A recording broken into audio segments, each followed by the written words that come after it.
apa kabar? Senang sekali Halo Indonesia bisa menyapa Anda di rumah hari ini. Ya, serangkaian informasi terkini dan inspiratif akan kami hadirkan selama 1 jam ke depan, antara lain menuju kota pintar dengan Jakarta Smart City Lounge.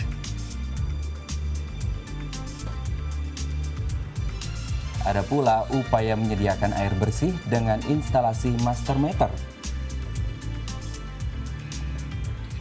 Ya, selain itu hari ini Halo Indonesia akan membahas tentang asyiknya berkebun organik, selengkapnya dalam segmen Bincang.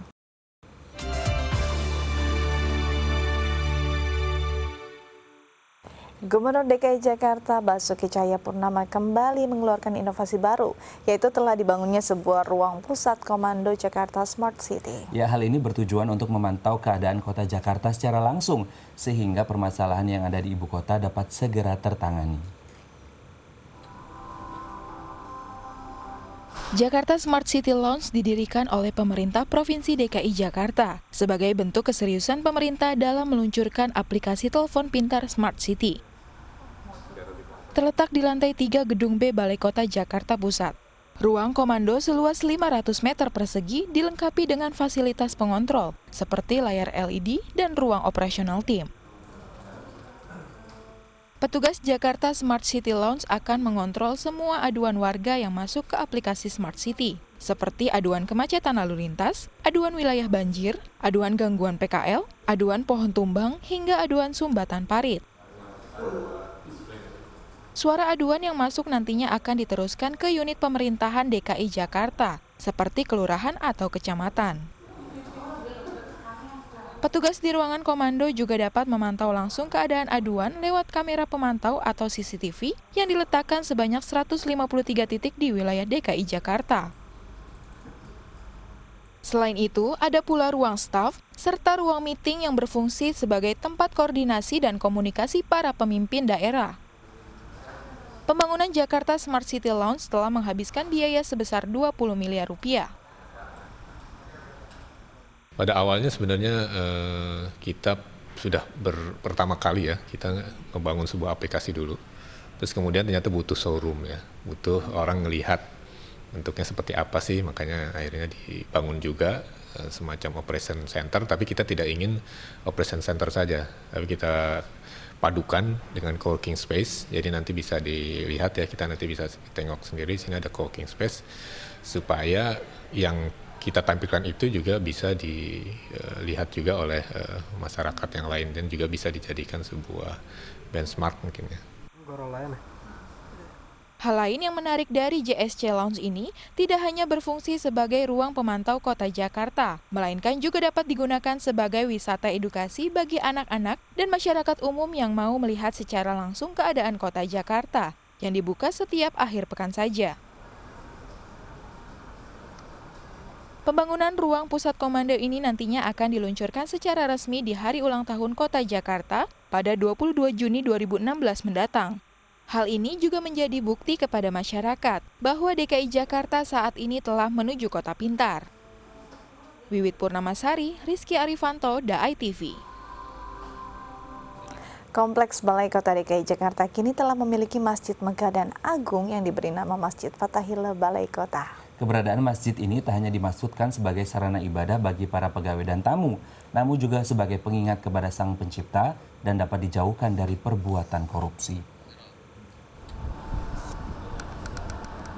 Bangunan masjid bergaya klasik modern, berdiri megah di Kompleks Balai Kota, pusat pemerintahan Provinsi DKI Jakarta yang terletak di Jakarta Pusat. Masjid ini dinamakan Fathahillah yang sebelumnya merupakan masjid kecil yang ada di Balai Kota. Untuk menampung 1.500 jemaah, pemerintah Provinsi DKI Jakarta atas usulan Gubernur DKI Basuki Cahayapurnama, Masjid kecil Fathahillah pun direnovasi agar lebih memadai. Maka 2 lantai bangunan dengan luas 1.000 meter kini mampu menampung 1.500 jemaah. Biaya yang dihabiskan pun tak tanggung-tanggung, senilai 18 miliar rupiah. Pertama, saya senang sekali. Saya tahu awal dari rencana pembangunan masjid ini justru karena saya sering ceramah di sini. Kemudian saya khutbah di lobi, khutbah Jumat, ceramah di beberapa di atas itu berlantai-lantai, saya dipanggil sesuai bironya. Kemudian dari orang Bintal saya dengar bahwa mereka girang, alhamdulillah tuh anggaran kita disetujui oleh Ahok katanya gitu, 4 miliar. Ketika disebut miliar tuh mereka tuh berbinar-binar mata. Jadi saya sejak awal tahu persis. Terus dapat informasi lagi, oh ternyata itu multi years, artinya ditambah. Dan saya dengar 18 miliar, subhanallah, luar biasa. Keberadaan Masjid Fathahillah ini ternyata tidak hanya sebagai tempat ibadah saja, melainkan sebagai sarana belajar bagi pegawai untuk mendalami kitab Al-Quran yang dilakukan setiap hari Selasa dan Kamis. Kegiatan lain yang rutin diadakan di masjid ini pun cukup bermanfaat, yaitu seusai menjalankan sholat zuhur, pegawai dapat mendengarkan ceramah 7 menit yang dibawakan oleh pemuka agama setempat.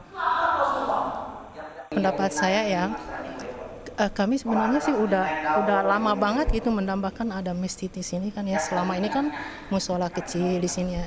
Terus kami setiap hari itu ya kalau sholat kami selalu sholat di tiap lantai kami memang ada musola kecil gitu. Tapi setelah ada masjid ini, kami bahagia banget. Pokoknya kami menyempatkan diri untuk turun ke sini gitu ya, untuk sholat, untuk ini. Apalagi kan ada ceramah kan habis sholat ini. Kayaknya bahagia banget, enak deh, pokoknya enak banget. Dulu juga ada masjid di bawah sini, cuma untuk mungkin menampung beberapa aja. Sekarang kan lebih banyak, kaum ibunya juga banyak, kaum bapak-bapaknya lebih banyak lagi gitu. Kini keberadaan Masjid Fathahillah Balai Kota tidak saja menjadi sarana ibadah yang nyaman, tetapi juga menjadi fasilitas yang mendukung kedekatan para pegawai dengan Sang Pencipta. Wiwit Purnamasari, Rizky Arifanto, DAI TV. Ya, Badan Pembangunan Internasional Amerika Serikat atau USAID kembali mendanai proyek peningkatan kualitas hidup bersih masyarakat melalui program Indonesian Urban Water, Sanitation and Hygiene atau IWASH. Iya, pada 2 Februari lalu, IWASH meresmikan instalasi master meter di RW 022 Rawasengon, Jakarta Utara sebagai upaya penyediaan akses air bersih bagi lebih dari 250 kepala keluarga yang selama ini tidak memiliki akses air bersih dari PDAM. Satu lagi untuk menghibur para Komitmen Badan Pembangunan Internasional Amerika Serikat atau USAID dalam meningkatkan kualitas hidup bersih masyarakat Indonesia terus ditunjukkan dalam berbagai bentuk tindakan nyata di berbagai daerah di Indonesia melalui program Indonesian Urban Water, Sanitation and Hygiene atau IWASH. Yang menjadi fokus IWASH saat ini adalah membangun akses langsung ke rumah-rumah warga yang tinggal di daerah informal dan berpenghasilan menengah ke bawah untuk mendapatkan air bersih melalui sistem master meter. Dan di Jakarta sekarang banyak support dari Pamjaya dan dengan Aitra, dengan Palija, mudah-mudahan di masa depan bisa bangun lebih banyak. Pada 2 Februari 2016 lalu, USAID kembali meresmikan master meter yang telah diinstalasi sejak 1 bulan lalu di RW 022 Rawasengon, Jakarta Utara. Wilayah yang dihuni oleh lebih dari 1.500 kepala keluarga ini tidak memiliki akses air bersih dari PDAM dan harus membeli air jerigen dari pengusaha air swasta untuk memenuhi kebutuhan air bersih setiap harinya. Kini, lebih dari 250 kepala keluarga di Rawasengon bisa mengakses air bersih yang dialirkan secara langsung ke rumah-rumah warga.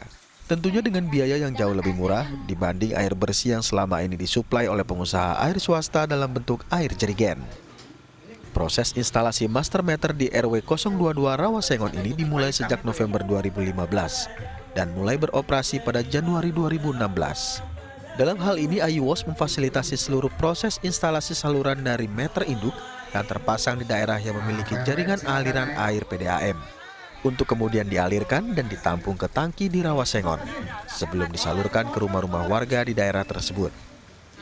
Karena master meter ini ditujukan untuk warga yang kebetulan tidak bisa menjadi pelanggan resmi Aitra atau PDAM ya di wilayah ini, sehingga kita fasilitasi dengan 1 meter resmi di area yang legal. Itu kami membantu pemasangan pipa sampai ke depan rumah-rumah dengan pemasangan meter juga.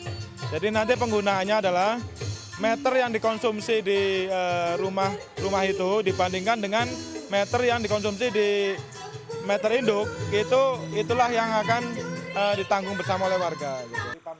Selain Rawasengon, IWASH juga telah mendanai instalasi master meter di wilayah Cilincing, Jakarta Utara. Dan proyek selanjutnya adalah pemasangan master meter di RW 09 Rawabadak Selatan, Jakarta Utara. Ferawati, Vincenzo, DAI TV. iWash menyiapkan dana sebesar 38,7 US dollar untuk mengembangkan akses layanan air dan sanitasi bagi masyarakat perkotaan Indonesia yang berpenghasilan rendah, salah satunya melalui program Master Meter seperti yang diterapkan di Rawasengon, Jakarta Utara. Yang melalui instalasi Master Meter yang mengalirkan air bersih langsung ke rumah warga ini, warga merasa sangat terbantu karena selain kebutuhan air bersih mereka terpenuhi, biaya yang dikeluarkan pun jauh lebih ringan dibanding ketika mereka harus membeli air dari pengusaha air perorangan. USAID melalui program iWash merancang program-program untuk mendukung pemerintah Indonesia dalam mencapai Millennium Development Goals pada sektor air bersih dan sanitasi. Menyediakan dana sebesar 38,7 US dollar, iWash membuka dan mengembangkan akses layanan air bersih dan sanitasi bagi masyarakat perkotaan berpenghasilan rendah dengan target 2 juta penduduk perkotaan Indonesia mendapatkan akses air bersih. Hal ini telah diwujudkan melalui berbagai program, salah satunya pemasangan Master Meter di wilayah-wilayah yang tidak memiliki jaringan air bersih dari PDAM, seperti kawasan Rawasengon, Jakarta Utara. Seperti teman-teman tahu di RPJMN 2014-2019 itu target pemerintah Indonesia adalah universal access to water and sanitation. Jadi 100% masyarakat Indonesia itu mendapatkan akses air minum, 0% slum area, dan 100% masyarakat Indonesia mendapatkan akses sanitasi yang baik, yang layak. Jadi dalam rangka itulah pemerintah Amerika Serikat bekerja sama dengan pemerintah Indonesia untuk membantu pencapaian target tersebut gitu, dan target tersebut spesifik di water and sanitation. Oleh karena itu water and sanitation menjadi fokus kita. Warga Rawasengon selama ini hanya mengandalkan air tanah untuk mencuci dan mandi. Sedangkan untuk minum dan membilas cucian, mereka harus membeli air pam jerigen dari pengusaha air perorangan. Hal ini tentu memberatkan warga karena harga yang dibanderol oleh pengusaha air jerigen cukup tinggi, yakni sebesar Rp2.250 per 25 liter. Kebutuhan air bersih warga Rawasengon rata-rata mencapai 6.000 liter per bulan, yang berarti warga harus mengeluarkan biaya sebesar Rp500 hingga Rp800.000 per bulan untuk kebutuhan air bersih. Kondisi inilah yang mendasari iWash memilih Rawasengon sebagai target wilayah pemasangan Master Meter untuk mengalirkan air PDAM ke rumah-rumah warga. Hal ini disambut baik oleh warga, karena selain kebutuhan air bersih yang disalurkan langsung ke rumah mereka, biaya yang dikeluarkan pun jauh lebih kecil, yakni hanya berkisar Rp80 hingga Rp90.000 per bulannya. Dengan masuknya bantuan air dari iWash, ini sangat terbantu karena sebelumnya saya harus mengeluarkan dana Rp300.000 kurang lebih itu dalam 1 bulan. Kemudian dengan masuknya bantuan air ini, saya pemakaian dalam 1 bulan ini itu sekitar Rp84.000. Jadi perbandingannya sangat jauh. Positif ya, sangat positif. Masyarakat merasa terbantu dengan bantuan ini. Dan kami banyak berterima kasih melalui banyak tokoh masyarakat di sini yang berjuang dalam setahun ini untuk mendapatkan bantuan ini. Dan kami anggap beliau-beliau adalah pahlawan Rawasengon. Selain instalasi Master Meter, iWash juga memberikan pembinaan bagi perwakilan warga yang tergabung dalam kelompok swadaya masyarakat atau KSM mengenai perawatan Master Meter dan regulasi pembayaran tagihan air bersih warga. Selain itu, perwakilan iWash juga akan memantau kondisi Master Meter yang telah terpasang secara berkala. Ferawati, Vincenzo, DAI TV. Selanjutnya kita akan membahas tentang asyiknya berkebun organik, namun setelah jeda berikut tetap bersama kami di Halo Indonesia.